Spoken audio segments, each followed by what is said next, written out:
আল্লাহ রাসূল সাল্লাল্লাহু আলাইহি ওয়াসাল্লাম বলেন, আলা কাযা হাত্তা ইয়াতুলা আল ফাজর।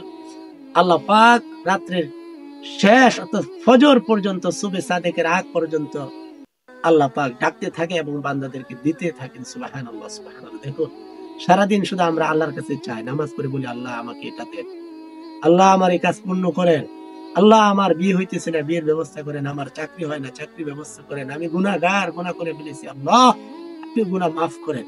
আমরা নামাজ শেষে বলি কিনা? কিন্তু আল্লাহ পাক দেয় কখন?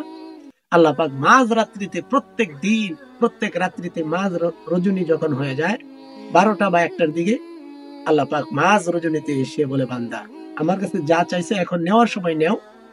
তুমি চাইছো গুনাহ মাফের জন্য, আমি তোমাকে গুনাহ থেকে পবিত্র করে দেব। তোমার রিজিকের সমস্যা, রিজিকের অভাব দূর করব। তোমার বিয়ে হইতেছে না, বিয়ে করে বিয়ের ব্যবস্থা করে দিব। তোমার স্বামী কথা শুনে না, তোমার স্বামীকে তোমার বাধ্য করে দিব। তোমার স্ত্রী কথা শুনে না, তোমার স্ত্রীকে তোমার বাধ্য করে দিব। বিভিন্ন ধরনের তোমার সমস্যা হয়, বান্দা আমার কাছে চাও।